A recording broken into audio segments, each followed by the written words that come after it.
Athletes like Reggie Bush know what it's like to work through adversity to reach a goal. Visit Adidas.com and watch as your favorite Adidas stars tell their amazing stories of achievement. Enter for a chance to win tickets to see Reggie Bush and the Saints live in action, all at Adidas.com. Hello and welcome to the GFW Radio Podcastica. This is the podcast for September 11th, 2007. We got the full regular crew of wacky people here today, as follows. Ryan Scott. Darren Gladstone.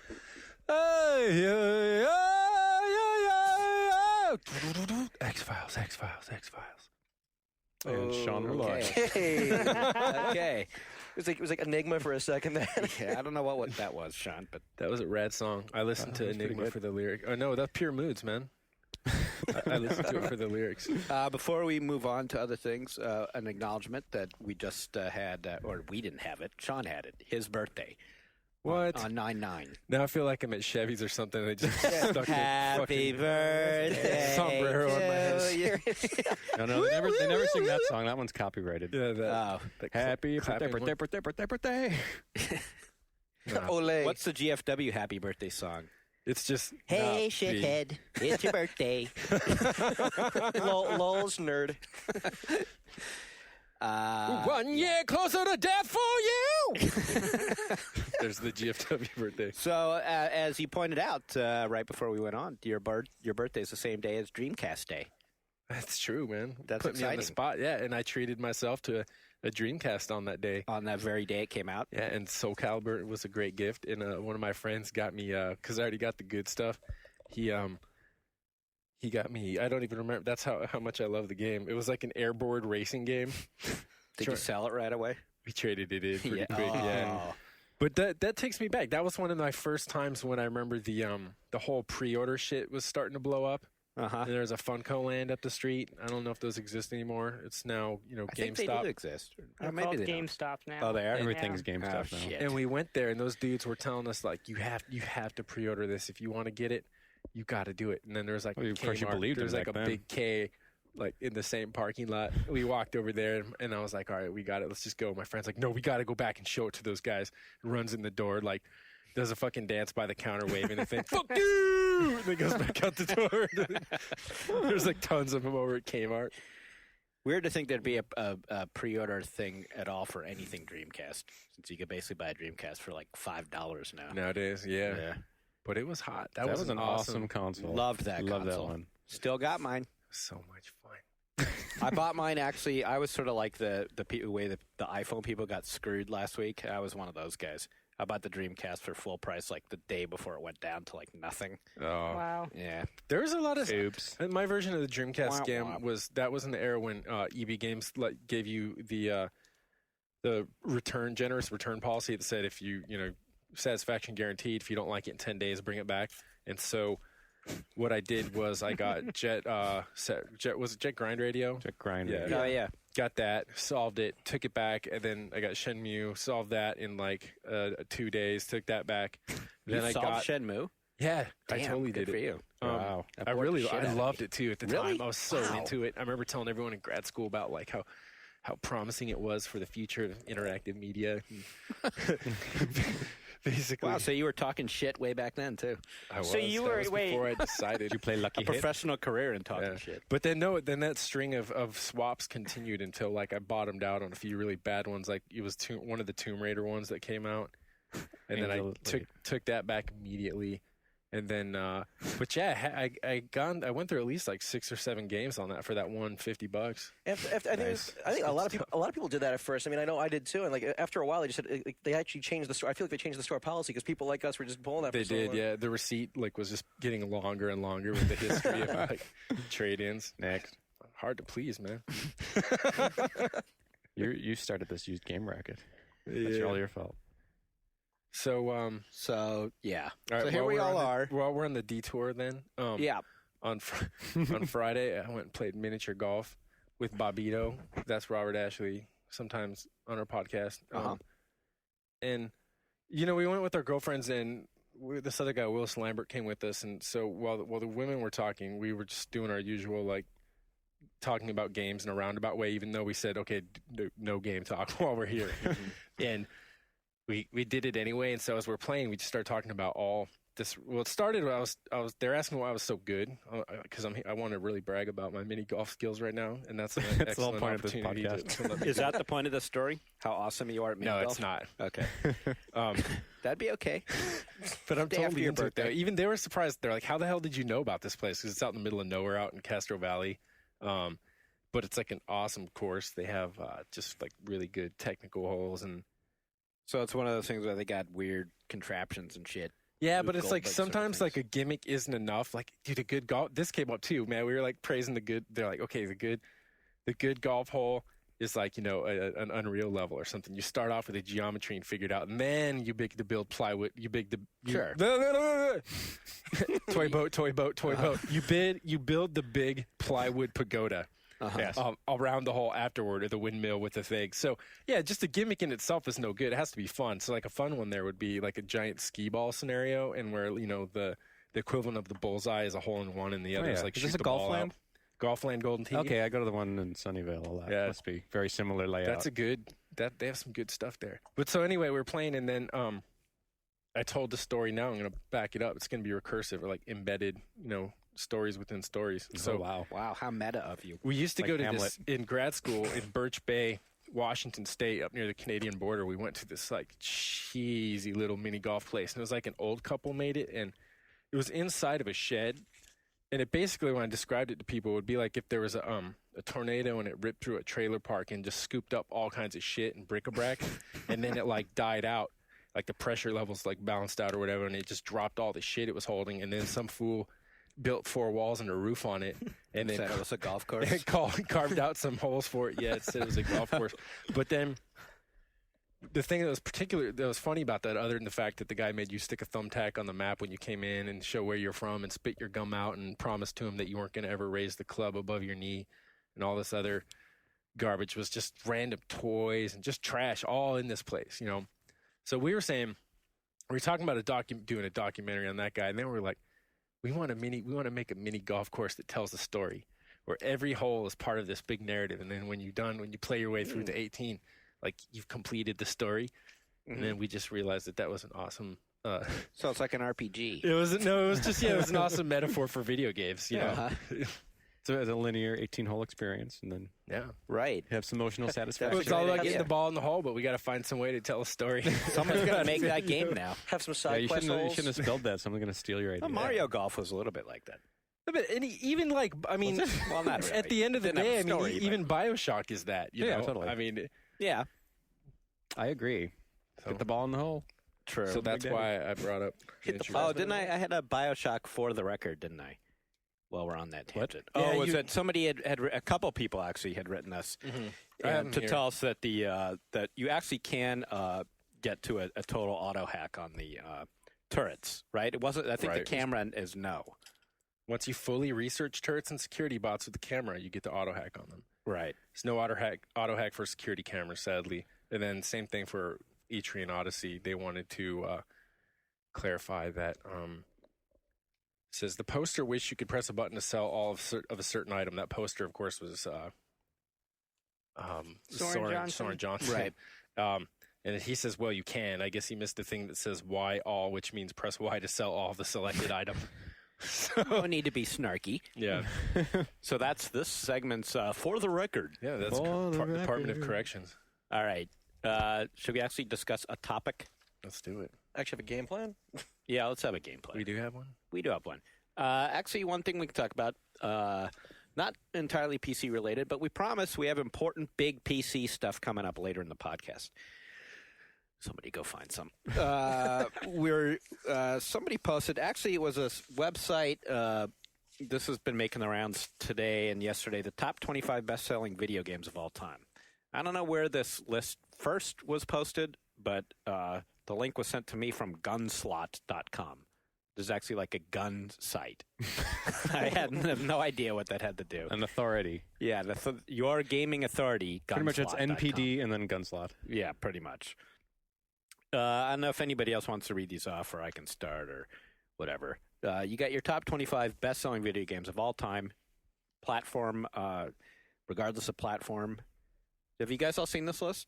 I've seen it. Yeah. I do not have. Oh, it in you front have. of me. So we can't play a game. I can't say guess what number one is. I haven't seen all of them. Yeah, I would actually have haven't seen guessed the list, wrong. Oh, the you guys other guess. thing to go with this list is that it Yeah. counts so pack-in games. So Super Mario World, for example, or because it comes with Super Nintendo. Doesn't count. It does count. Oh, it so does. they No, it count says- total console sales with. This says represents independent sales of package. Oh, you're right. Yeah, so it says, for example, packaged with Nintendo Super Mario Brothers sold 40 million copies.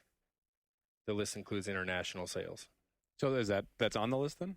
So I'm guessing. No, that, yeah, actually, it's- it isn't because the highest one is 20 million. So no, Okay. Oh, they're okay. not. They're not including games That would have packaged with tainted it. systems. Very Yeah, wise, would have tainted. Gunslot or whoever did this. So what would you have guessed was the number one selling game of all time? I would have guessed Super Mario Brothers 3. And that was number two. Right. Number one, I mean, it's not really a cheat, is it? It's Pokemon Red, Blue, and Green. That is one game, right? Even though they're packaged separately. I'm sure some people bought multiple versions. Yeah. Which the is why obsessive. it's number one. Right. 20.08 million of Pokemon Red, Blue, and Green. Number two, Super Mario Brothers 3 for the NES. Number three, PC. What do you think it Is is? it Sims 1 or 2? Yeah, Civilization. Probably one. It's Sims 1. Yeah. Sims 2 is also on the list further down. But yeah, The Sims at number 3 with 16 million copies sold. So that's after two Nintendo games. We have PC. Huh? What do you think about that there, huh? We beat the PlayStation and Xbox. You fucking guys. And also, if you the whole list is like handheld dominated. Yeah, it kind of is. That's interesting. It actually really kind of boils down to like 4 franchises. It's like Pokemon, Pokemon Sims, all over the place. Mario. Yeah.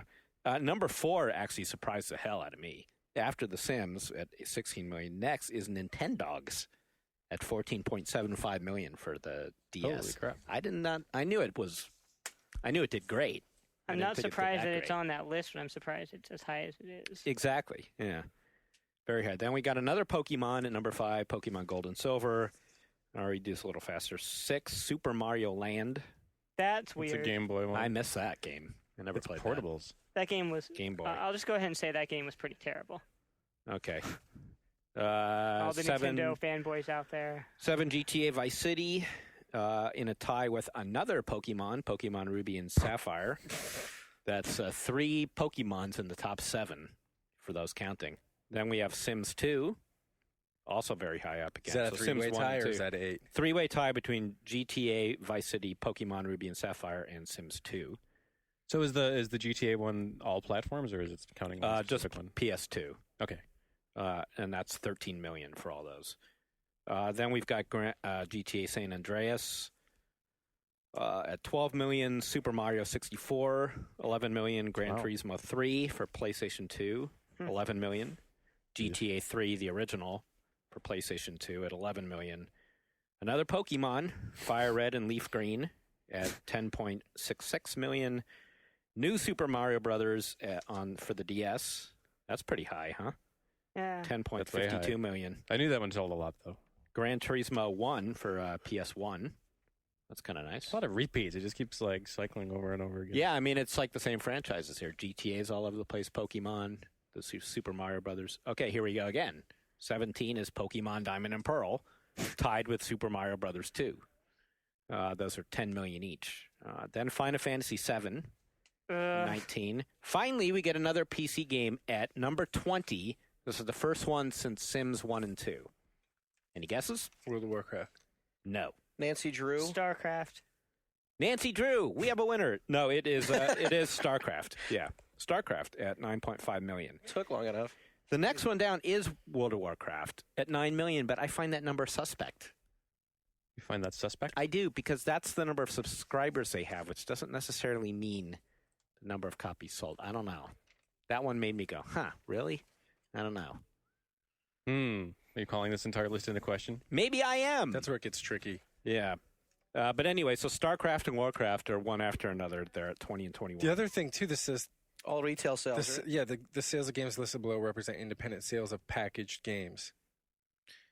Yeah. So, So we're back to the thing whole we list is always bullshit. do. The thing that PC people we always do is, well, you're not counting this and that. Right. Then we have Brain Yeah, Age. That's true. 8.61 million. That one surprised me. That doesn't surprise me. I would have thought that would have been higher than Nintendogs for the DS. Then Gran Turismo 2 for PS1, Mario Kart 64, Halo 2 Oh, I was wondering. coming in at 25, tied with Donkey Kong Country. Donkey Kong Country. What? Did you happen to print out the Shit. comments by any chance? I did print out the comments, and I'm Cool. glad you said that. Because I was going to say the that comments are. my eyes are glazing over, like the list. Yeah, I shit's can just, see you, just yeah. for like the Lou Dobbinauts out there, but Yeah, I'm yeah. into like the. Yeah, no. I'm into the dude that commented like, "Fuck Halo 2, it sucks, you fucking cunts." Yeah, And that's a quote. I'm really glad that you noticed that too, because I did too. And in fact, I printed out the comments because it made me feel good, because it was like, okay, this is actually a gun site. It's not a gaming site. Yeah. And these guys have their forums are as shitty as ours. Let's But see. they have guns. You got to watch out. Exactly. They have guns, right? But they're about as intelligent. Let's see. Oh shit! Where's the first page? Hold on. On the floor there. On the floor, is that it? Okay, yeah. So the whole thing starts out in their forum. Oh, here was the rest of the tie. So the tie for 25 was Halo 2, Donkey Kong Country, Super Mario Kart, GoldenEye, and Pokemon Yellow. All tied for Yellow. 25. So take that, Halo fans. You know what's sad though? It started a huge for all these gun nuts. It started a huge debate over why Half-Life wasn't on there. Yeah. And how much better it is than Halo. Right. Uh-huh. Yeah, actually, we could That's skip where to it that gets part of their exciting. forum. Is the conversation's all over the place, but at one point it's, "What are you, retarded? Halo is garbage. Don't even get me started. You want a real FPS? Get Half-Life and shut the fuck up." And Like, what does that have to do wow. with anything with this chart? This chart of sales. Right, and then that goes on. Let's see. There's something about Galo. Someone turns it into that. That's like Pretty clever. Like the H-dub guy being. While you're looking, I'm shocked and kind of Only happy. only retards play Galo. That was the post there. That's true. And then after that, the response to that is only fags call Halo Galo. So it's pretty much your And typical so internet on. discourse. Yeah, but yeah. So right under the initial thread, it starts off with, "You're supposed to list the number one best-selling last." Because it went 1 to 10, 1 to Right. 25. Yeah, you're so the supposed to guy build didn't up to like it. that. That's the first comment. Like your Then the next presentation. one, "You are supposed to let other people run their own website, idiot." What have you never seen VH1? And then, "No, you are not spastic." After that, I can't wait to see the debate team on this one. Bunch of fucking idiots. Yeah. I'm glad that no deer hunting game showed up. Oh, I'm that's surprised. so true. What that about they while didn't? you're searching for that, Jeff? I've got a similar instance.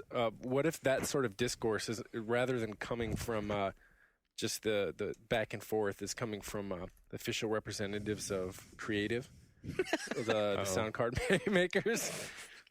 I'm going to get attention for this too, since I troll on our own boards all the time and people say the same thing. You're supposed to be an official representative of whatever. Yeah. You're on here trolling. Because I have this bad habit. We call it troll night, where like we just go out and troll our own boards. I did discover that there was. I discovered that there was I was reading one up, and there was some guy posting on there, and I'm like, "Who the fuck is this guy?" And I kept shit. wanting to respond, and then I found out it was you. Ryan's all, no, don't spoil it. I'm not going to say who. I have an alt account on Yeah. there that's made. Yeah, to, there's a troll. It's made. Sean to, Elliott is but he's trolling not. all of that us. that He's account. the mole. That account is made to like parody like the worst element It's really good. that we have on our Yeah. boards. You would not know. No one. I mean, some people know, but most people don't even notice. It would post the most ludicrous fucking thing in the world, and they just keep on going. Like right after. Yeah, if nothing like, happened. oh yeah, and they'll just you start a thread. Huh. And it'll just keep going. But other product of Troll Night was the which I'm very proud of. We can now we can resuscitate it in our GFW thread. Was the all Halo 3 vehicles and weapons revealed, and Oh, we that's a had good one. basically a bunch of He-Man vehicles. And we took the pictures of those and did write-ups on. Me and Rory Mannion made all these write-ups about how rad they were. It just got people mad, but it was actually That's good. the one I with the stand Ninja by it. Turtles pizza thrower. Too. That was fun. That was the best one. Okay, here's my favorite part of that forum. Hey, I didn't even get to creative. We'll get that afterward. Okay, and then let me just then we'll be done with this. My favorite part was one guy saying it. Somebody dissed Nintendogs, and then the response was, "Nintendo's rules, fag." And then the response back was, the guy who was called Fag. So it says Nintendo's ruled Fag. The guy replied back, Nintendo's rules /fag. He corrected him as to say Nintendo's rules signed fag. That's how Nice. Anyway. Oh man. Yeah, that's good stuff. So Intelligent discourse. On Creative's neck of the woods, I have this because Something Awful Forum member screen capped it before they were removed later on. But I don't know if this is indicative of Creative customer service in general, or they had a rogue employee. But basically, people were posting on their forums, on their help and complaint forums, over something that I can relate to, because when I got Vista, I had the exact same problem. It just, the microphone, I couldn't get it to work, and all sorts of buggy sound issues and stuff with my X-Fi card just does not like Vista. So people had these same issues. Ultimately, what I had to do to fix it was, I guess apparently they don't speak English either, but a couple guys like cracked their own solution to it, and that's what I downloaded, and that was the only thing that worked. Okay. Yeah, So I think a member it was off the same podcast we mentioned a while ago. It was one of our readers, actually. One of our yeah, listeners, pointed me to it. Yeah, Yeah. so yeah, thanks to him again. Okay. I was able to record those skits that appear on our show because I have my sound thing working. But so here's the post from the creative guy. He says, "Getting tired of these posts. Here's a few things to clarify the situation. 1, the drivers will be released when we are good and ready and happy with them. 2, bitching like a 5-year-old won't magically solve all of your problems on the drivers. 3, call us hopeless or whatever else all you like. No one else is going to fix these drivers but us. Demoralizing us won't bring it faster. 4, they're already reasonably working drivers supplied with the card. Legally, our responsibility stops there. Hold on. Oh, that's Consider messed up. yourselves lucky that we even bother updating the drivers My at God. all." Wow. Does this guy still have a job? I have no That's idea. Awesome. 5, any more of these derogatory posts, and we might well just flush the whole X5 Vista 64 saga to the toilet and move on. Yeah. That's nice. That's what So- The customer is always wrong. Creative So then Labs. What happens? A bunch of people come back Holy with cow. various insults, including cunts, fuck you, faggots, the usual stuff on the internet, the great, wonderful language. And then the X-Fi, the creative guy, comes back on to respond, and he says, wait. Okay. I'd like someone to like my ass, smiley face, emoticon. Hey, Ma, look at the redneck. Nice tune. Try blowing it out your ass. Are you serious? This is the community This manager? is nice. How about you suck the nuts out of my sack, you son of a bitch? Oh, my God. And a big fuck you back, buddy. Wow. Whoa. So we got the screen. They Someone have having a bad day. So at their unfortunately, job. screen capped it all for posterity before it was removed. Yeah, someone tells me that guy's gone. But that's some seriously next gen customer service. Yeah, that really is. Like, shit. That's the right word, yeah. I'm going to have to call my buddy over there and find out what the deal is with That'd be this. the great thing to see, like at a restaurant. I don't give a shit if your steak is raw. You're lucky you got it at all, bitch. There's been plenty of versions of that. I didn't spit in it this time. yeah, Eli. like Chappelle Show, I think, did it. The Copy Center or whatever. Is that? I mean, it's just everyone's dream. It's basically work in some kind of customer service environment, and then the 5 minutes you have between when you quit and when you have to get out of the facility, you get to go hog wild. And, Right. I did that in various forms, and even I'd come back and help him out. Yeah, man. But Wow, that's horrible. so that's Let's just assume that We're going to assume that wasn't official Creative Labs corporate policy on those drivers. Say this is one rogue. You have to. I wonder how guy. often this happens though in the business, because when that's your job to sit there and listen to bitching and moaning, fucking grumbling people. Yeah. Well, listen. To be Well, it honest, on our happens- own website, we've had to put the kibosh on occasional. Eventually. Managers or community managers, whoever. I don't mean not community managers, because there's only one of those. Mods. Yeah, Moderators, the yeah. moderators or admins who will say something. We're like, actually, yeah, no, don't. Yeah. Yeah. Well, that happened on the official WoW boards. There was one, I can't remember the guy's name. There was one particular community manager who there was like the thread that broke the camel's back, pretty much. It was just an exchange back and forth between the people who were trolling, and then him just posting like the weirdest, most defensive things, and then suddenly he was gone.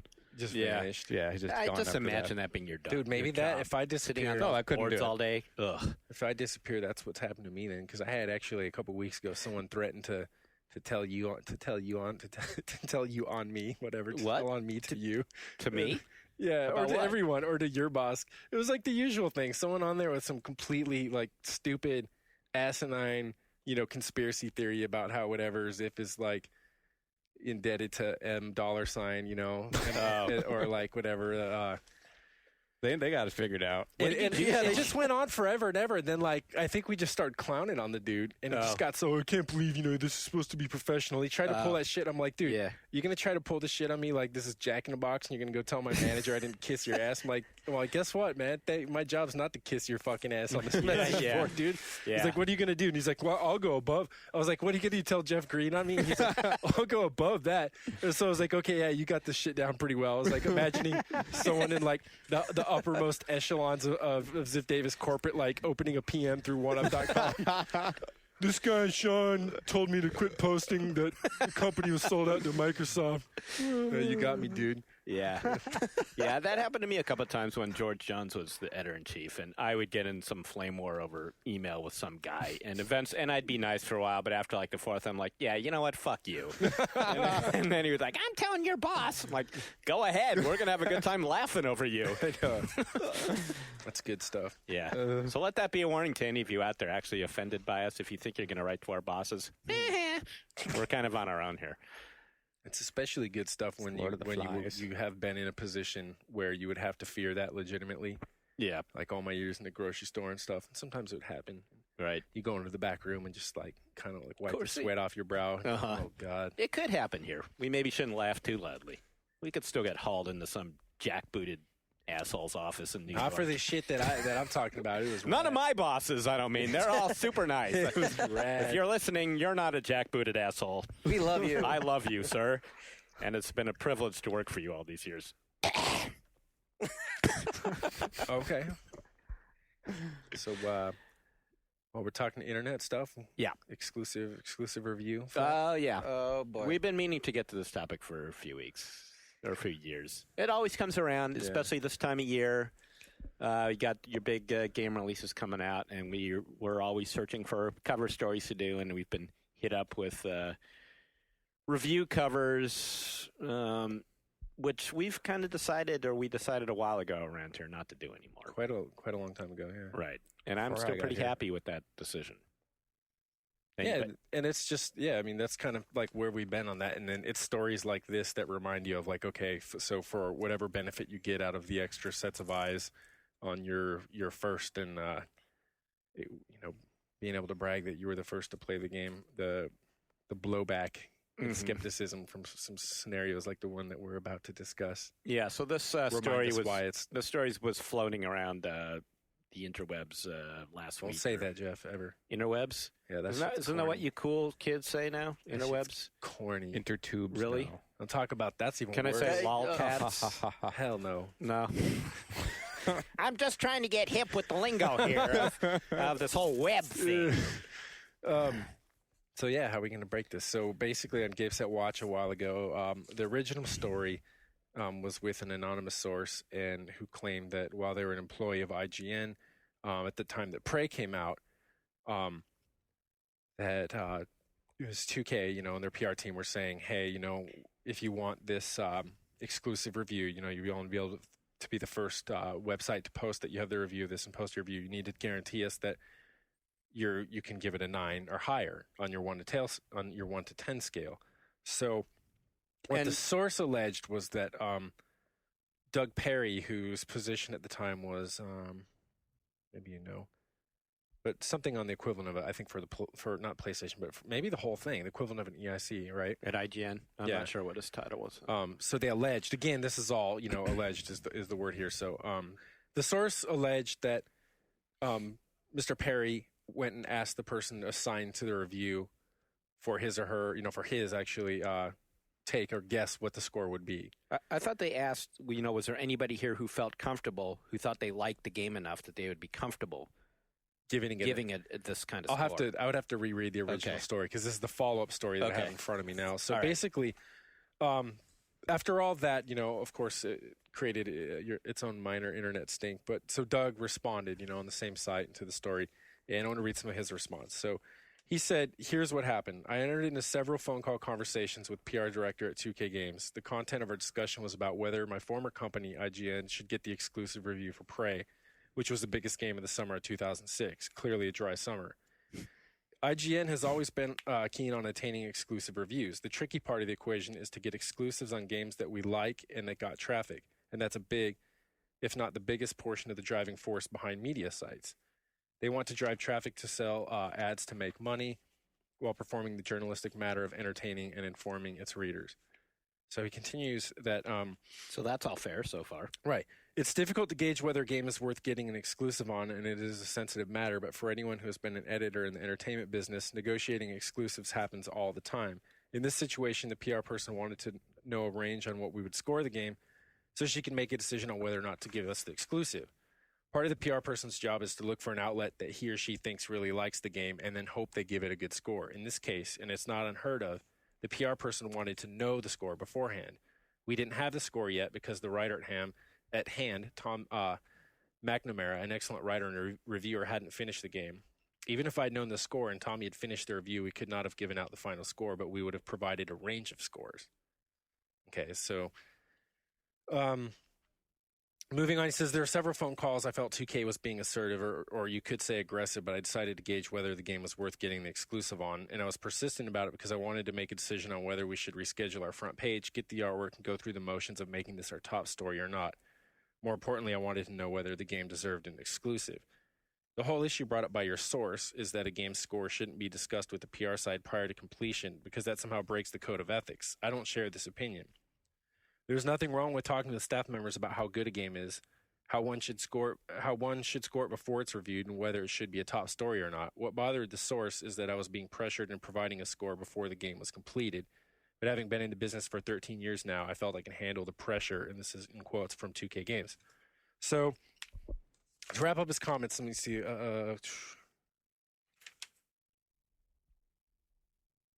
Okay, let me just continue here, because actually this is all pretty important since we're into it.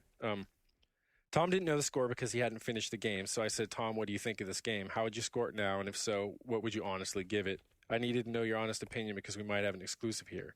The themes here are clarity and honestly. The emphasis on the conversation wasn't by any means to pressure anybody into scoring the game higher. IGN never did that. The point was to gauge whether we could determine how good the game was and whether it was worth getting an exclusive on. This way I could provide a range. For instance, the game is between 7 and 9, which would then help the publisher decide whether they wanted to go with this or not. So there's a lot of repetition here, but basically he says that they ultimately refused the exclusive, as did OneUp.com, which he notes. And that looking back, Prey was a tempest in a teapot. IGN scored the game a 9, OneUp an 8.1, and GameSpot a 7.5. Mm-hmm. I'd say that now the score should have been somewhere between a high 7 and a low 8 at best.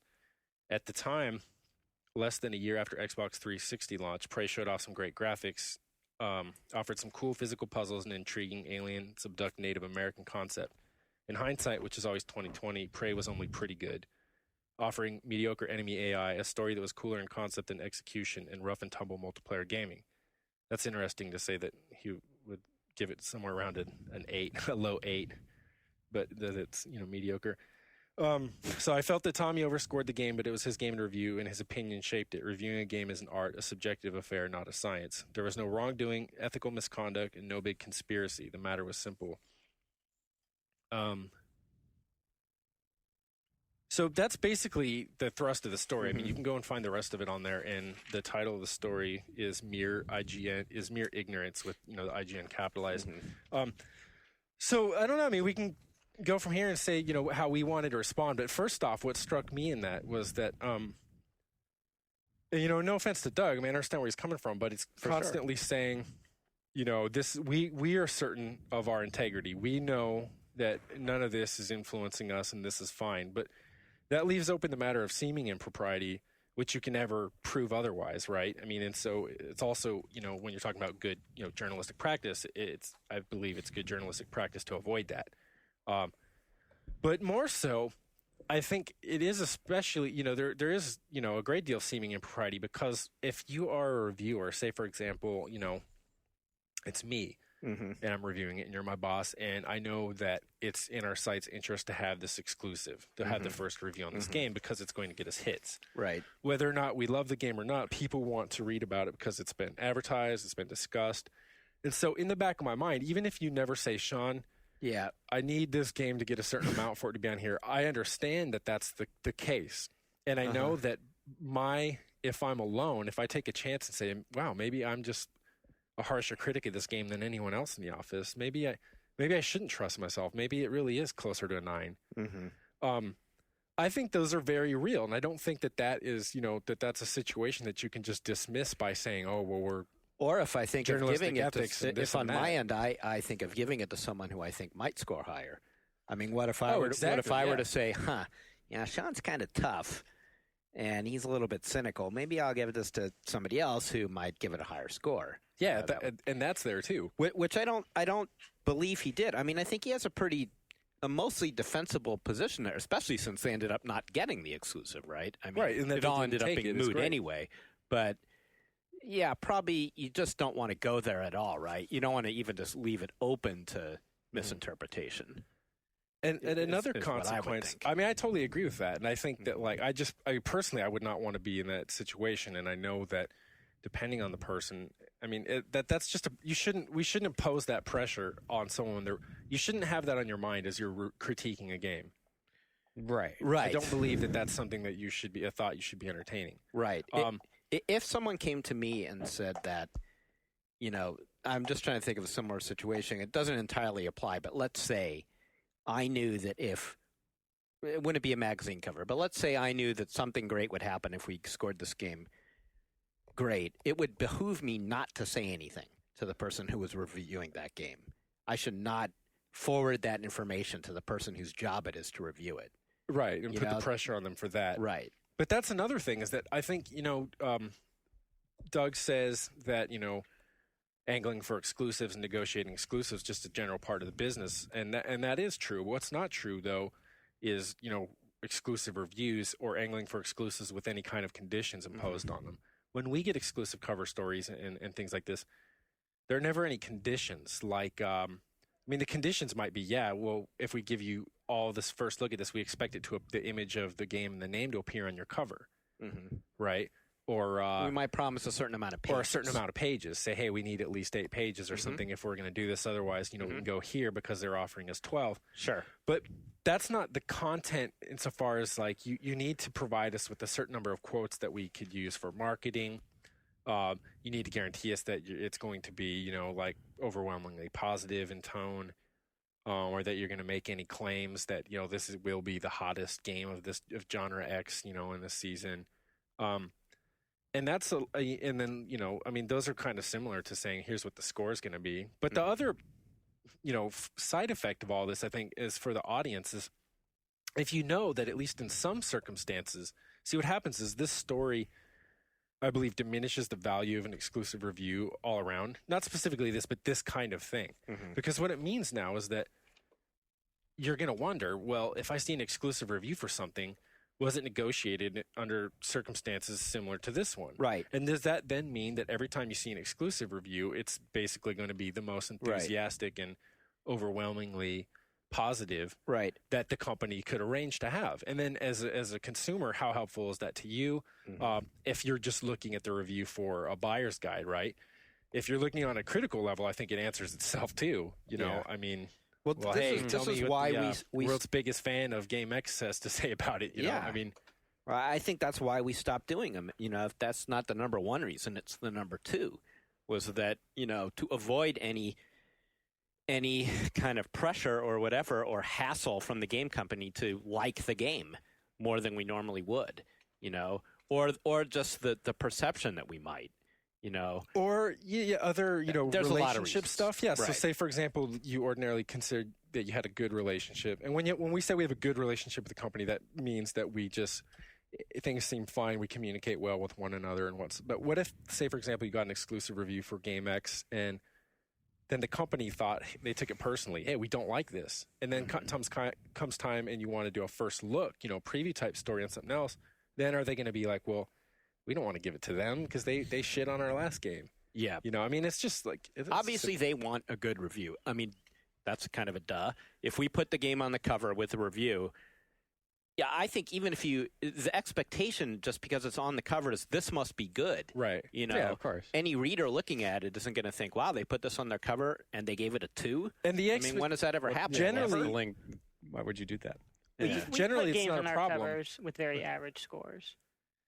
Back when we did them. Right. Yeah. In many Way cases, you're hedging your bets by doing this, and you don't really have to worry about, you know, coming away from it with a black eye, because you only consider a game for a cover review when you've played various early versions of it, and you're Right. already like, Yeah. okay, this is pretty cool. Like, and this is also, more importantly, this is very popular to the extent that Right. an exclusive review of this will sell this magazine or will Yes. sell this website for clicks and views and stuff.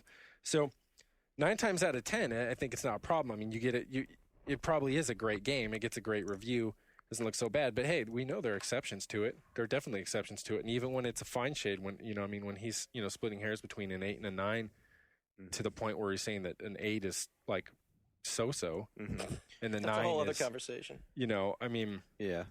And then the other part, too, is like a lot of the times, when we've been in the situation where these type of exclusive reviews have been offered to us, it's coming with a set of, the circumstances in which we would have to review it are ones we're not comfortable with, either in terms of having to do it at their offices because the code is being squirreled away, or probably worse is that the game has a heavy multiplayer component, and by doing it so far ahead of time, you're playing it before the gaming community has actually seen it yet or playing. right. So you're talking about multiplayer aspects that you don't know shit about because basically you're playing it with a bunch of the guys who made the game in their office.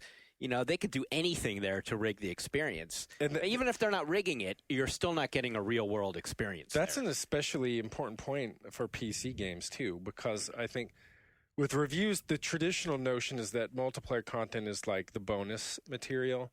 So, you say if you spent 30 hours or whatever playing the main game and then there's a multiplayer component, you might play it an afternoon in a session with some people, that the company with some QA department people, Now, when the game is an MMO or when the game is like something like Quake Wars or Battlefield that are, That is the it's game. based on, the multiplayer experience.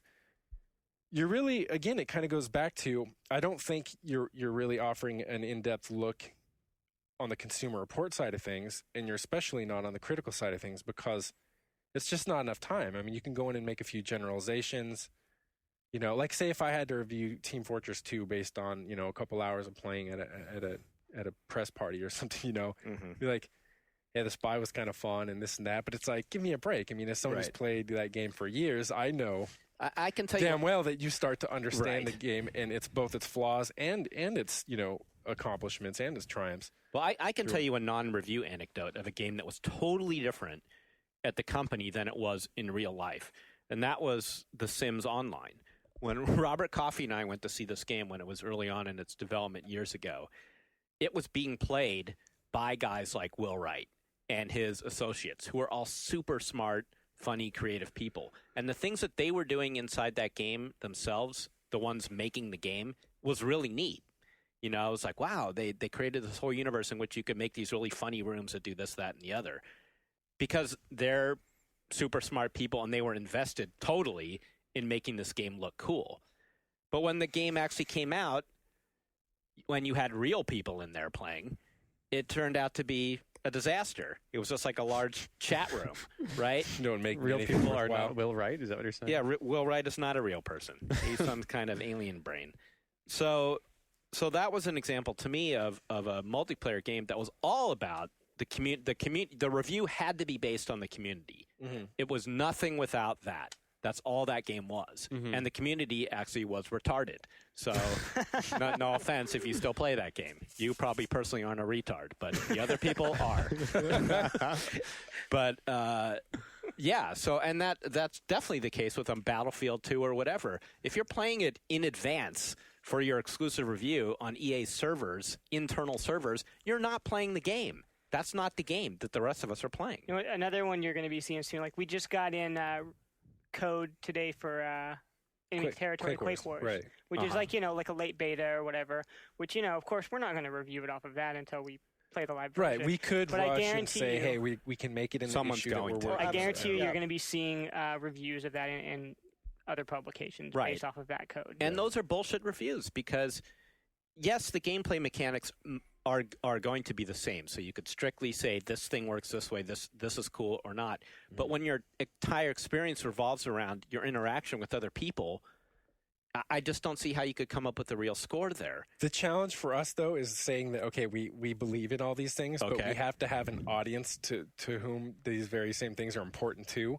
Because otherwise, because the assumption in all these scenarios is not that our ultimate priority is to put together, a very concise and penetrating review or analysis of something, or it's not to direct someone to the best buying decision or something. It's to get them to click our thing or to buy our book just because we can say we were the first in the door on something. And if, as an audience, I mean, we know that works. It's a lucrative strategy. Yes. And sometimes, I mean, the debate is always for us. I mean, we're shooting ourselves in the foot by not.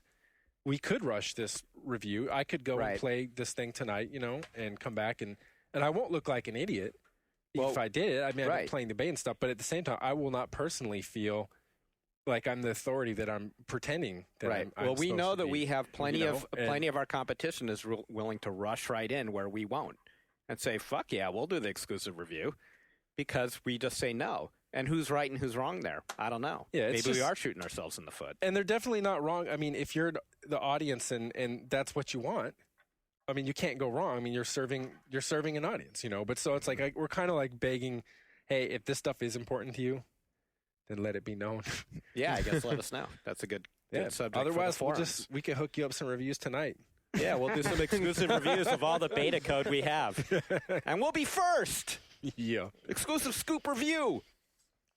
Okay, so maybe we should take a break and come back on a little less serious note. Sure. That sounds like a good idea. We'll come back with some comedy hijinks. Hey, Yucks galore. 3, 2, 1. You're the best around. Listen to EGM Live, the weekly podcast for Electronic Gaming Monthly, available every Monday for download at egmlive.oneup.com or podcast.oneup.com or the iTunes Music Store. Sweep the leg! Sweep the leg, Johnny. Sweep the leg. We're back. Hey, I know how to start it. Yes, sir. How to come back into happiness. Yeah. Check out Darren's face. Oh. Here we go. What's wrong, Darren? Nothing. uh, We need to record another GFW Radio promo sometime. Yeah. Because they've been repeating for a long time. In light of the classic, walking over your mom's ass. But I just thought of this. I like that the rap still gets quoted online. That makes me happy. Yeah, it's your stardom. Yeah, it's my big rap. I think they say old Jewish white guys can't rap. There's some proof. Instead of saying it's the sound of us walking over your mom's ass, I want to say that your mom's ass looks like two pigs squabbling over a milk dud. Oh man. You need to visualize I don't want to visualize it. Just wriggling. Okay. This isn't quite FUPA level bad. That was I'm sorry I missed on the FUPA shit last week. That was a reverse FUPA.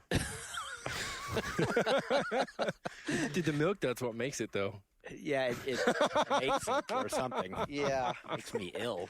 Welcome back. Welcome back. I told you I could bring it. Yeah, thanks for bringing it back to a happy place. So what you been playing?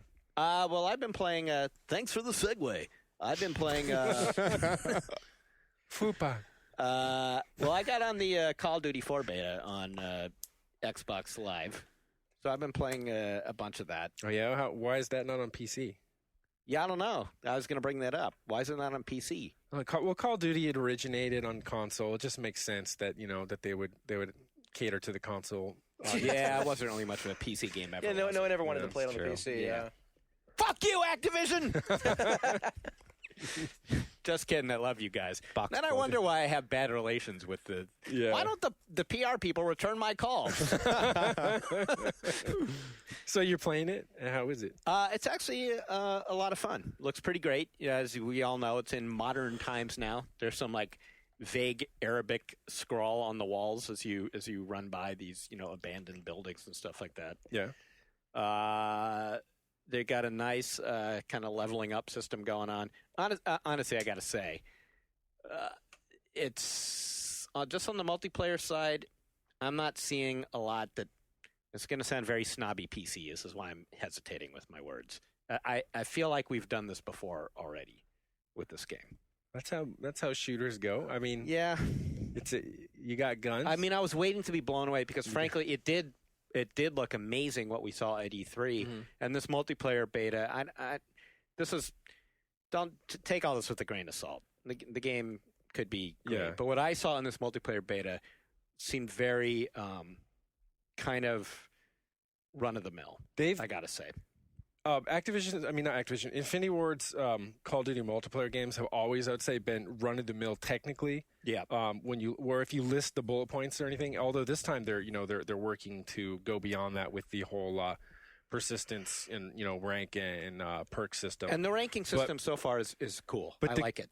The reason why they've worked is because, despite the fact, if someone say, "Hey, well, what's this game about?" You can name off the modes, and if they're not literally taken from other games, you'll find something perfectly analogous in every other game. But the response, the feedback you get from the weapons and the feel of things make it work really well. And they do. It's just night and day if you compare it to like some of the previous, like at the time, the multiplayer for some of the Medal of Honors compared to Call of Duty 1 multiplayer, or especially United Offensive, which I was a big fan of, and Call of Duty 2 multiplayer. I mean, it's really simple. You just have an assortment of guns. You run around the map and you shoot dudes. Right. But the feedback was great. I mean, you hit someone, it felt like they're accurate in exactly the way you'd expect them. They're lethal to the way that you would expect them to be. And that was all very important. When I was talking about like Medal of Honor last week, and about how it kind of defies your expectations by, you hit someone in the throat with like a rifle round, and then he kind of just does the jack-in-the-box job. I mean, it's like the opposite of that. It's like you get your, like, boom, there's your satisfaction. Yeah. And you go on. So they've been fun for that reason. Yeah, I've definitely had a good time. I just haven't been blown away. And I should also say that I'm equally biased by the fact that this was really my first time playing, my first experience with Xbox Live with the headset in multiplayer. Oh, man. So, That's yeah. not good. So That's I good wasn't shit. quite expecting that. And so that has nothing to do with the game itself, really. And so I shouldn't hold Infinity Ward or Activision or the game, Right. shouldn't hold that against them. The fact that You're I was just talking playing with a about how bunch you of don't guys know. calling me a retard. You're just talking about how you don't know a game until you play it with the community. So there's Well, your yeah, there community. you go. You're just mad because you couldn't be like, I'm fucking Jeff Green. And they're like, Yeah. They're like, who's that? You're like, considering my tag is GFW. CGW Jeff, Yeah, I wasn't exactly playing anonymously. Yeah, but that's the thing. You might as well be. If you're playing Xbox, CGW doesn't mean That shit. doesn't mean It shit, might as you're well right. be AFK Jeff or something. Yeah, no, you're right. But there was just a whole lot of, I'm going to put a cap in your ass, fag! Yeah. All day long when I was playing. It's like, there's only so much of that you can take when you're That's when Gears of grown War man. first came out. Remember I said the Xbox Live headset's the stupidest thing you could put on your head, the side of the shotgun barrel. Like, still, you're finding that holds There true. you're learning all about it. Yeah. First So hand. I feel a little bad that I came off kind of dissing the game because, that was just my experience with the multiplayer beta so far. But So you're probably just dissing the experience of being with those people. I think that is what I'm dissing, in fact. It was like being on the. Would you describe the experience as being like visiting the Guns Lot message board in the discussion? It kind of is, yeah. It made me think like, okay, what I'm going to do is I'm going to play Call of Duty 4 single player. That's what I'm going to do. Yeah. I'm curious about some of the higher end stuff. I'm not sure if you noticed it, but the way that the airstrikes work. Oh, I did see So that. you go on a spree and you get enough like consecutive kills in a time frame to call in an airstrike. After that, you get another 3 or 5 more, and then you can call in an attack chopper. Yes, I But did see that happen. My with worry my is teammates. because of the way that game's spawn system. I've heard people say that that it's just the way it always has been. It's basically based on proximity and team. So wherever the biggest clump of your surviving teammates are is where you will spawn. And then always in there's maybe 8 or 10 various areas that you can go through. But it will pick one of those 8 or 10 based on proximity to the greatest amount of surviving teammates. But the consequence of that was always, hey, I see 3 dudes over there. I'm going to throw all my fucking grenades and shit because people are probably going to be appearing right next to them, and I'm going to get some kills. Yep. And now you add to that the ability to throw in airstrikes and stuff instead of your Stillhandgranat, and then you get like 10 kills off of that, and then the 10 kills give you the next rank, which is the helicopter, and you get some more kills off of that. This is just hypothesis here, but I suspect, I'm worried about that part of it. Mm-hmm. Well, there's always going to be people exploiting those things and going for the cheap kills. And yeah, it was great listening to everybody talking about camping and all that. It's like, wow, man, stuff just never changes. Yeah, it doesn't matter what game, what platform, what year. It's all guys talking about camping each other. Same old shit. Yep.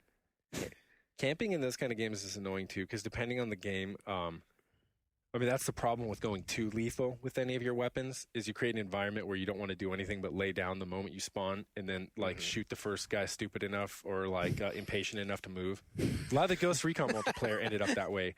Ghost Recon GRA 2 on Xbox, if you played a map and you enabled sniper weapons or whatever, it's like, okay, you spawn, lay down, maybe crawl a little bit, and then the first guy that's stupid enough to get up and try to run somewhere is dead. And then he waits the rest of the round specking a bunch of people laying down. It's like a goddamn slumber party with the guns. It's so bad. I know, if you played shooters, you know that experience. Yeah. It's a hard thing to prevent because you don't want that. That's not fun. No, you don't want that at all. That's fun if you're one of the guys sniping. Yeah. But the thing in Call of Duty, the reason it doesn't work, I should say, is that they got the kill cam, which was a great introduction to the genre, in that you can, instead of wondering, like, who the fuck did that? Yep. Then you just get to see the movie of them doing it. And I guess now, because you have all those other power-ups like Juggernaut and things that give you extra stamina and extra endurance, and so you're really wondering, like, dude, I just get that guy at the full clip. Why is he not dead? What is this guy hacker? Because that's the ultimate thing, is like, is it hack? Is it a hack? Then you can at least look and see what power-ups he had equipped and see what his loadout was and say, okay.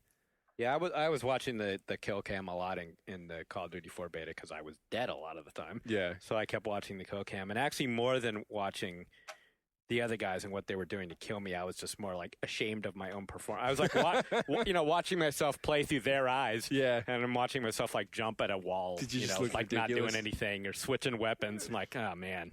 Like, if I'd be rounding the corner seeing me, I'd be like, nice. Yeah, easy kill. And your name, you notice it's the same guy. Everyone's like, pro tip, go for GFW Jeff Green for easy money. Right. Noob in the southeast corner. Yeah. So that was my experience. That was my weekend gaming. That plus Company Heroes. I went back to play the original game so that I could play the Opposing Fronts. Yep. So we're still going to have to hold off on the Opposing Fronts talk until we get some games going. Yeah. Company Heroes is a great game, though. I know I've been playing enough of that game when I'm thinking, the classic examples of, when you see Tetris, like, pieces and tiles of the bathroom and stuff, that you've been playing a game so much. Yes. Well, I heard, like, a noise at my door in the middle of the night, and I woke up. And then I visualized myself laying mines at the front door, but in the interface of Company of Heroes Opposing Fronts before I started laughing at myself. I was like, what the fuck, dude? What's happened to you? Not with Company of Heroes. Not with Company of Heroes. Well, WoW, obviously. With Final Fantasy Tactics. Really? I don't know why. I was obsessed with that one. Yeah, I had dreams about that one. Freaky. Yeah, Tetris was the classic, though, right? Pieces falling from the sky. And it was pretty easy to get that with Lumines. And puzzle games are really, because it's nothing but staring at patterns for so long, you get, like even everyone pointed out, we have these chairs in our lobby here, and they're exactly, because the blocks shape and color, well, not the shape of the chain, well, they do. It goes between round and square, but their color patterns change with each level in Lumines. Mm-hmm. Well, the chairs we have in our lobby are pieces from the game. Like 100%. The red circle with a white box around really them, funny. and the reverse of that. I think I've ever looked at those chairs that one. But yeah, when that game came out, a lot of us pointed it out. We'd be like, true. We just like, Luminous lobby. I didn't have the visual stuff, but like I know, like after playing like BioShock for way too long, whenever I hear like that security alarm bell goes off, I was hearing that everywhere. Think your hot pocket's done. Exactly. Ryan, you playing anything? I finally got around to playing some Guild Wars Eye of the North this weekend. Oh, and how was that for you? Was it magical? Surprisingly brief. Surprisingly brief. I finally got around to kind of starting in on it on Saturday. Didn't you say you played all weekend? I didn't play like obsessively for 16 hours a day per weekend day, but How many hours this weekend did you spend playing? maybe 8 hours a day. So I just wanted to establish that surprisingly But not brief obsessively. The groundwork means like I didn't quite need to break out the poop sock. Okay, well, right. So is it 16 hours? It's like 8 being pretty good. Yeah, I mean, like, that's my estimate anyway. And this game is very, very, very short. I would say that the campaign content, which, every Guild Wars game is sort of like a linear story that has a start, middle, and end. And you can finish this in a weekend. How does Those that are compare? done. Oh, wow. So you're done with the whole campaign? Yeah. Is it like reduced price? I mean, is that like It's the well, point? the normal Guild Wars game is $50, and this is $40. Isn't this for a So- high-level campaign or no? This is for established players only. You have to So already. So we own- can't say you just ripped it because you're so good and your character's so powerful and mighty. So it was actually 4 powerful characters. It's actually for It's like Burning Crusade, except Wrath of the Lich King, you mean? Burning Crusade Well, as yeah, well. sure, yeah. But I would estimate the total amount of campaign content to be maybe about 25% of like a normal Guild Wars game. Oh, wow. That's like a liberal estimation. Now, did you play like through everything, even all of the stupid side quests and things, or? That's the side quests. Those are extra. I haven't done a lot of that yet, but what I have done. Ryan, what you don't understand is that this expansion's made for the player who enjoys questing. Oh. Okay, so I've heard you, That's Sean. what you don't get. Me, Roy, yes. I've heard you talk about like rep grind in WoW. Mhm. And I assume that means you are trying to grind out faction points with various peoples in order to get rewards. Correct. Right. This is something you do not a weekend after you get Burning Crusade, but months after. That's pretty much what all the extracurricular content in Guild Wars is geared toward, from what I can see. Because you have, instead of having like tons of skills for all of the different professions, they have like this set of like core like profession neutral skills, and those skills get better as you gain faction with all of these races. And so, it's not, you're not going to get your faction to the highest levels just by doing quests. You have to go out and kill monsters, kill more monsters. Which wouldn't be so bad, except Guild Wars has established itself as being the MMO where you don't need to do that, right? Pretty much, yeah. Yeah, it's very strange to see that in this game. Right. To like this extent.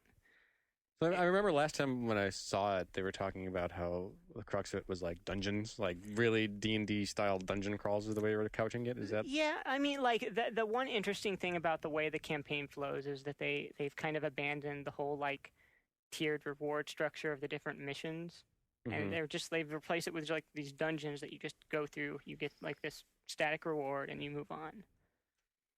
But there's not a whole lot to So you it. don't sound that thrilled.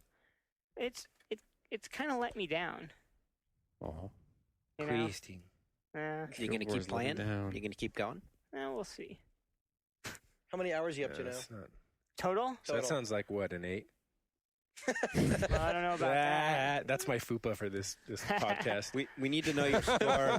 We need to know your score ahead of time I'll give you a range. for the exclusive review. Yeah, give me the range, dude. Between Give me a range between like Between 9 and 10. between 8.9 and 9.2. Yeah, which are you going to go for? And then the other big thing about this expansion, this is one of the big selling points that they've made a big deal about all through its development, is this location called the Hall of Monuments.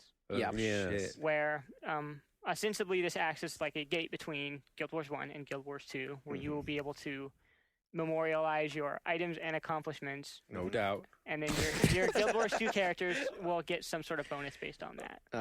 But like in order to memorialize these things, like, you can't just put your hero characters on this one monument. You have to have ran through a bunch of the extracurricular challenge missions over and over so you can get their armor upgrades. Only then can you place them. Oh, okay. And It's like grinding to Exalted in World of Warcraft. only the end game weapons from this expansion may be added, not any of the weapons you may have gathered before.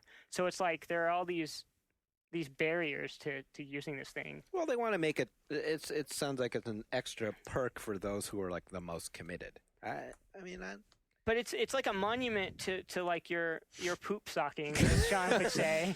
I'm Of just course waiting it to is. transition into the fact that you revealed to us earlier that your girlfriend's trying to turn you into cosplayer. That's a pretty solid transition there. You know? The transition was coming later, but Cosplay. Here it comes. You got poop socking, dude. They're like fucking I guess so. siblings. So what's man. this, Ryan? You're becoming a cosplayer? Oh well, we were talking about Ren Fair. Well, How did that come up? Well, it came up because this past weekend after I came back from GDC. Oh, you saw Bill Roper's band play at Ren Fair. Bill Roper's band was the Poxy Boggards was playing it at Ren Fair, so I happened to be going past on the way back to San Francisco. Figure we check. That's it a out. damn coincidence right there, though. Well, no, he gave us I just the. gotta point that out. Well, no, he gave us the invite. I spent the weekend down It south. was a timed coincidence. But it's just like I'm not used to hearing the sentence like, so I just happened to be driving Yeah. by the Ren Fair. happened to be so where I- Bill Roper happened to be. I was in the neighborhood. I just happened to be eating this turkey leg with my hand. So it was a Bill timed Bill thing. Roper, the head of Flagship Studios and former Blizzard employee, has his own band called the what? Poxy Boggards. Poxy Boggards. And what kind of music does he play? Basically drinking tunes. So they begin Like 16th century drinking tunes? yeah, kind of, but Okay. also kind of like, you know, basically you could go to any Irish bar today and they perform and would sound normal. Oh, okay. They kind of modified a How little are they bit. dressed for their in- Ren Fair gig? In period gear. Actually, I got some Okay. pictures, which I'll be happy to post on the GFW blog. Put them up. Okay. Yeah. Yep. Nothing like little Waja. So you got Bill Roper in a kilt, what, or something like that? No, or it's just not a kilt, but like, you know, It was an kiltish. outfit. kilt's like it's a skirt. No, Let's just say what it is. no skirts involved. So that's how we got. Pantalones. That's how we got to Ryan. Yeah. Faring. Okay, so Ryan, you were also at the Ren Fair. No. It's okay if you were. It's Although Laugh. Ren Fair's cool. I did attend the last Ren I'm Fair, never but doing that's Legendary because Thread with you dudes again. oh god. So my girlfriend Nothing wrong with Ren Fair. my girlfriend likes Ren Fair, and she's a seamstress, so she's into the whole costume thing. Uh huh. So she's like, "Oh, we should make you a costume for Ren Fair." Can I just ask? This Mm, might be a okay. little bit personal. Let's just make sure we're clear here. This isn't you at home in drag, right? When you say your girlfriend. Yeah. No. Okay. Oh shit! Oh, Jeff. Was that not nice? Just when Ryan starts talking more. I know. I got him to open up. And now I've him back re-traumatized him. All right. Well, Dude, how are your Halloweens? That Jeff's your over on girlfriend's a Xbox Live. seamstress. Does she make you like dress up in full Waja regalia every year? no. Okay, No. so does she No. normally? So back to your real girlfriend. So she. I didn't mean to do air quotes for that. Great. Oh. She. So she does a seamstress string for the Ren Fair, like every year. Or I mean, she makes like her own costumes and stuff Okay. like that. okay, that's so cool. She's trying to get me to. And Go Help in her a or costume. just wear costumes? What would she dress you up as? I really don't know. Why don't you ask her? Yeah, you got to communicate better if you, You want got this to give relationship some to to work. get some. Uh-huh. Yeah, I guess. You didn't think You're not like when an- she said that to you, you didn't say like what? Well, I'm just like, well, I have to think of something. You're not I mean, like she an- must have said something like, You're not "Honey, I could LARPing. really see you as a." You played Guild Wars all weekend. Putting a fucking diaper on for your girlfriend's not much different, hell? dude. You're not Well, I LARPing. mean, yeah. You're not dressing up as an orc. You're just like wearing, Right, you're very wearing- gentleman's clothing. Right. Right. Renaissance dudes, Right. like leggings and I don't know. But the Renaissance the clothes- Ren Fair is soon, so she her family's family of geeks, so that's kind of Ren like one of Fair? their yearly traditions. So I think you should do this and then take photos. I'm just visualizing Uh, Elvira cleavage. Because like that's what the Ren Fair like outfits are all about. Elvira cleavage. But that's just the men. Yeah. It is. I dressed up for a friend's Renaissance wedding once. Does that count? Oh, that kind of counts. Yeah. Renaissance wedding, huh? I had a staff and everything. Wow. So did they talk that way, like when they were doing their vows? I thee wed, oh fair wench. Was it like that kind of thing? Close. Not quite It was that. Renaissance. But there were affairs people as in far as like knight EverQuest outfits. is They like walked Renaissance. underneath crossed swords and stuff like that. It was very Wow. cool. Yeah. It's beautiful. It's like I cried. a wow wedding. It's totally a WoW wedding, but in real life. And they're the A coolest LARPing people in the wedding? universe, so That's cool. I can't mock the Ren Fair thing. Yeah, That's some good shit. Yeah. I've been to Ren Fairs. You could spice up your life I'll a see. little bit with that, Ryan. Yeah, I've been. I'm not being Embrace holier the than Ren that. Fair. Serious, man. Next, you can. The only problem with Ren Fair now, as opposed to back in my day, is now you got lots of there's like a big goth crossover Yeah. that then wasn't going on as Like much the back vampire then. shit. Yeah. I did notice one thing over the weekend. There were guys who, like Werewolf. Yeah.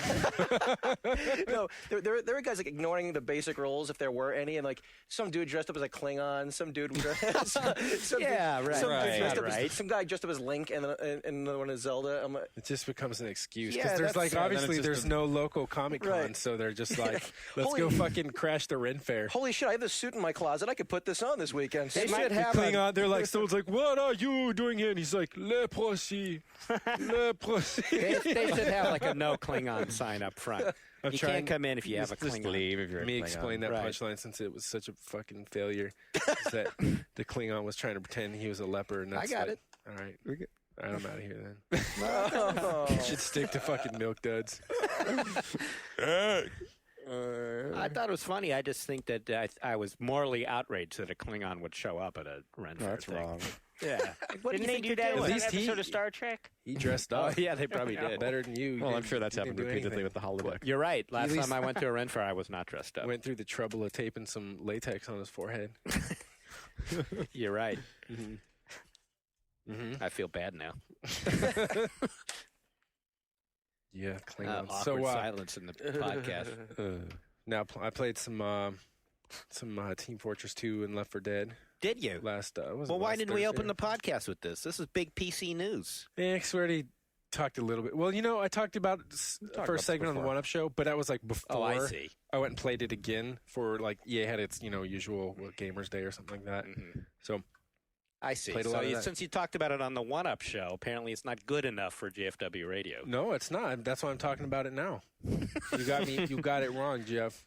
Okay. Oh, by the way, I heard on One Up Yours this week that one of those One Up Yoursers said that the Half-Life story was like X-Files fan fiction. Yeah, I'm not even going to defend that because I don't like. I really Oh, don't think that. Let's get into it with those. When we guys. talk about the story for any game being good, it's always a relative remark. Yeah, about, like saying totally. like when you're talking about like a third grade class saying they're good at basketball or something. I mean, you mean for the third grade class, Right. And there's no doubt about it that like Half-Life's not Arthur Clarke or whatever, But the problem I had with that is that I'm almost fucking positive Shane hasn't played. If he played some of Half-Life 1, he hasn't even touched Half-Life 2. And that's the rad part. We're calling you out, Shane Bettenhausen. But that's cool because, like, I make fun of, like, what is that damn story with that Namco RPG that's got all the German subtitles? Xeno. Yeah. Oh, Xenosaga. Xeno wankery. Like, I'll make fun of that, and I've never played it. Right. But I'll admit, though, Well, I'll say, like, hey, this is another way of saying I'm making fun of, like, how douchey the names are and stuff, and like trying, the themes that they're trying to. You should collect invoke. examples of stories that he thinks technically are you good. don't. Technically you don't. Yeah, it was exactly. Yeah, I was just gonna say technically you don't play fight. Xenosaga because you actually watch the whole game. yeah. You just watch. It's all. It's like a that half-hour was the cutscene cutscene. And another cutscene. I've seen the pictures. It's more of that pedo shit from Japan. It totally is. It's just straight up. It's more like little girls, like, oh, it's a robot. Okay, that's cool. Sexy robot. Though. Now I can tap it. Like, I mean, little girl robots with cleavage. That's Is that what what those it is? One Up Yours guys. no, but it's Nietzsche. Okay, my bad. So yeah, I played a little Half-Life 2 and back on target. Yeah. Left 4 Dead. I'll try to do something real quick about it so I don't monologue and blah forever. But Left 4 Dead is as fun as it's ever been. The past few times I played it, I think Sean, Darren, you guys have all tried it at one point or another. Yeah. Yes, awesome. The funny thing is I'm playing the same level all these times. And, the game's got like 5 missions or something. And what's awesome is that they're completely replayable. I mean, it does have the feel of a multiplayer game where you're like, it's about the experience of playing through it and the things that happen when I'm, with other people, other live players, and a few of the enemies are, also human controlled. And that's awesome. I'm still skeptical about the role of playing the infected, the boss infected, the 4 classes that you can choose, because it's very much like in the way that Crossing from Arcane Studios and also, using Source Engine sounds. it's really a game about being the four human people, the four human players, and everything else is you're just sort of there to facilitate their experience. Mm-hmm. So that means challenging them, but not whooping their ass. Oh, because you can't win. Yeah, I mean, well, because it's kind of like the whole point of the game is for the humans to get through the level, and if it's just some like even, it's not Soul Calibur where you need them to be like asymmetrically balanced with you. You need to whip their ass if you're a human with a gun. So the thing is getting in the mentality of saying, okay, that's fine. I want to play this role where I'm playing a role, harassing people and maybe spending a whole lot of time spawning in and knowing that I can do some things. I mean, because people did get the jump on me. I mean, Valve had some of their employees, or whatever, playing the infected there, and they did some great stuff. They got the drop on me repeatedly.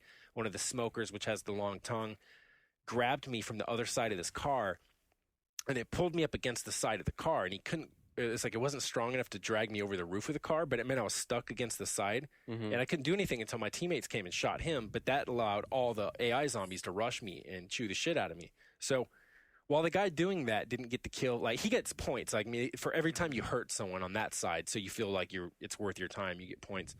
But yeah, it'll be interesting. I think a lot more people are going to want to play the humans than they are the other. It's kind of like playing Marco Polo, It's a great game to play as long as you're not the fool with the fucking eyes closed saying Marco Polo,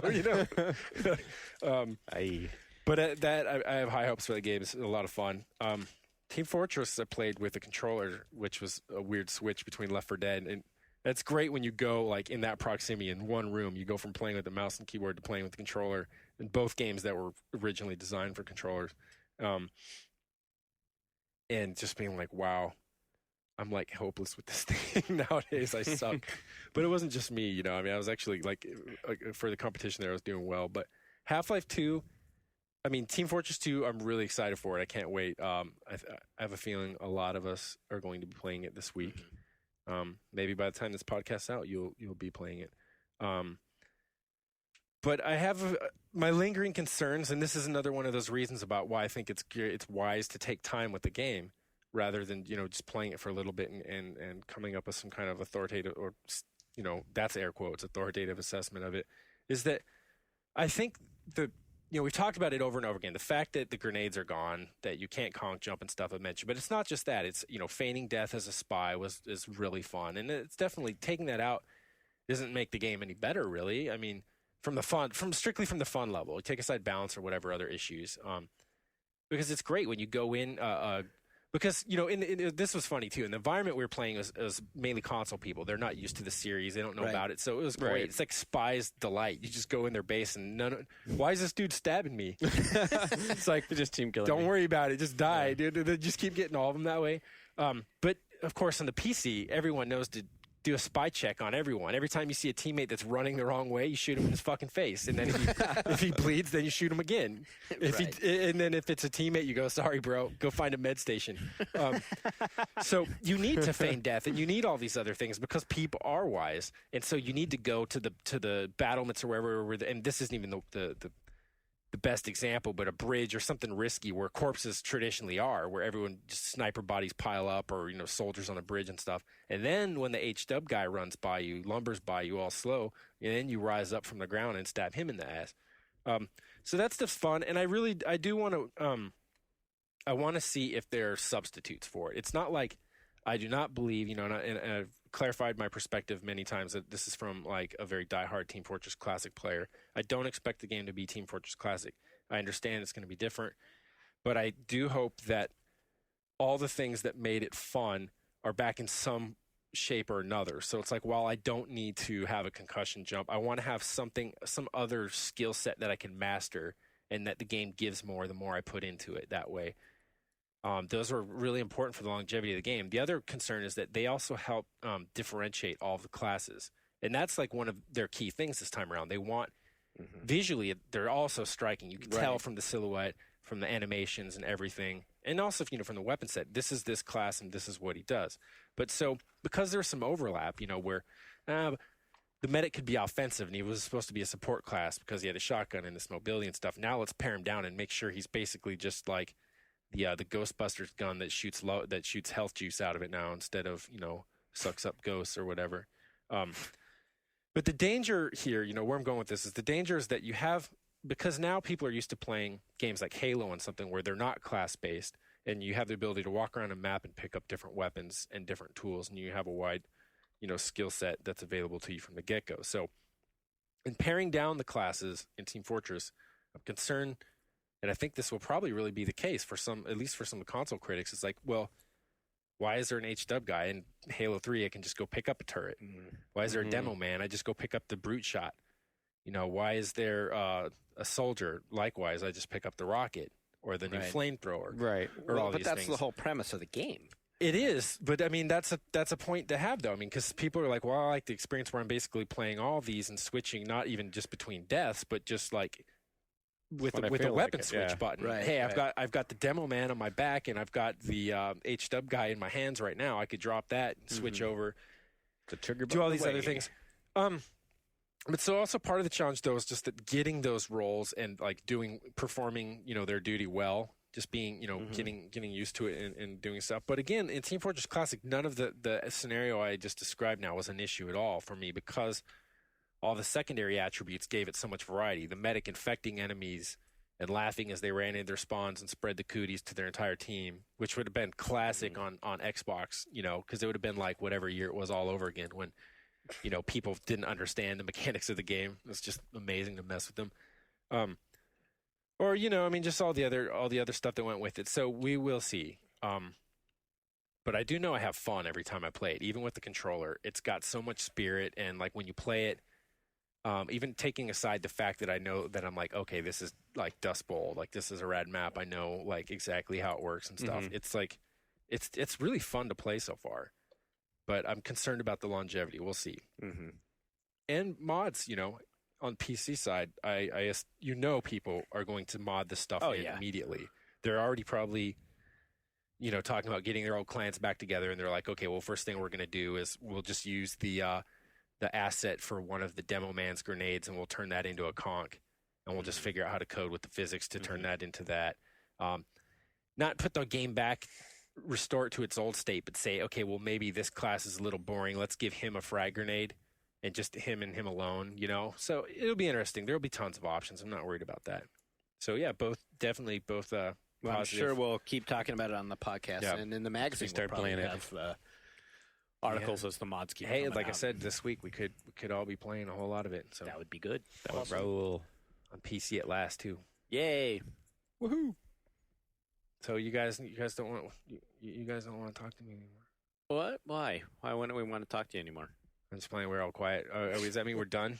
Yeah, that was a an hour and a half. lull. Yeah. Ryan, you got anything more for us? Half you guys are looking at your belly buttons. No. No, I don't. Will you tell us more about your upcoming cosplay transformation? I don't have a cosplay transformation. In the weeks if it happens, there will be no post-pics. cosplay transformation. If your girlfriend, that's not bad. There's a lot of men who will go to they'll go to like Frederick's of Hollywood or something. And they'll say, "Hey, man, look at this like vampire outfit or nurse thing. I'm gonna buy this for my lady." They take it home, and they're like, and this is when you guys go, "Oh shit, he's telling us a story from his own life," but I'm not.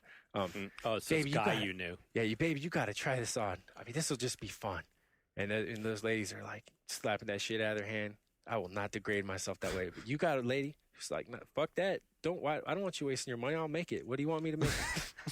You need to get with that, dude. Usually it's the other way around. I come home and need my to wife celebrate that. has bought me like a fireman outfit or something, cowboy. Yeah, it's like same that. here too. Like the cowboy or some of the other classics. The elephant trunks.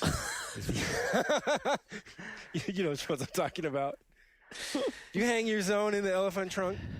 Okay, that shit's interactive. We've hit rock bottom here. You always say that, but that we can go lower. That's what people want. That's what they need. Hey, yeah, I wanted to put this challenge out too. Yeah, the hot challenge. Like, if you listen to this piece of crap show, hey, no, for real. If you listen to this trash, and you like this trash, then make an account, oneup.com, and post on the GFW thread. Just say, hey, I listen to the show. I might not post all the time, but I want you to know that I listen to the show. Exactly like that. They have to do it like that. It has to rhyme. They can do whatever. Yeah. So now I want to see some more. I want to see some. So I know there's plenty of people out there, like various random places I go and stuff, I'll run into people and they're quoting the show or something like that. Yeah, and don't it's be like, shy. I know. Come out and join us. Show some support. If you got to do it just this week, join the nerd then army. you got to do it. We need validation. We'll hook up your account, give you picture posting privileges. Weren't we going to do a pledge drive 1 week on here? We were. That's why I wanted. I think Is the pledge drive officially? most people probably turned off the episode by now, but we'll try it again next week. But yeah, like that's our drive. If you want to keep us on the air, and we're in danger of going off next the air, week we'll do this like every 5 minutes. Yeah. Or you know what? We'll be in the We'll middle just of a really post. cool discussion, and then we'll just stop. Yeah. And I'll say, well, that sounded great, didn't it? Yes, if you subscribe, you could hear that whole conversation next week. And we'll give you this free tote bag for your donation. We need 6,000 more callers. 6,000 posts, yeah. 6,000 more posts. So tell people, say, hey, man, these guys, they're going to get kicked off the One Up Network, and, we need to post and let people know that we like listening to them. Actually, I'm making that part up. Dude, you should have kept going with no, that. but we want you to come and tell us. Or even if you hate us, we'll argue with you, and then you could. That's fun too. Tell Jeff. That's fun too. Yeah. Yeah. Yeah. Oh, yeah. On that note, what you said, yeah. Mm-hmm. Are we out? We're out. We need to sing some more Pure Moods. Oh yeah. Here's a story for that. The reason I knew some fool in grad school who had that CD. Like I got him to admit that he had it, and then not only that, he said he DJ'd a wedding and he played that shit. Wait, what song? That.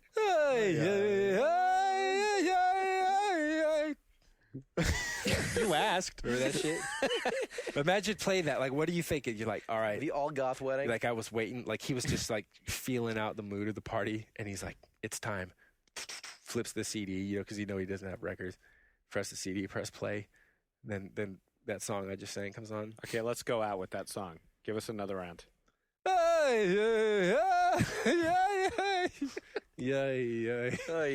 a good one to do an Xbox Live. Do it. Spread it, people. Spread the word, and we out. We out. We out.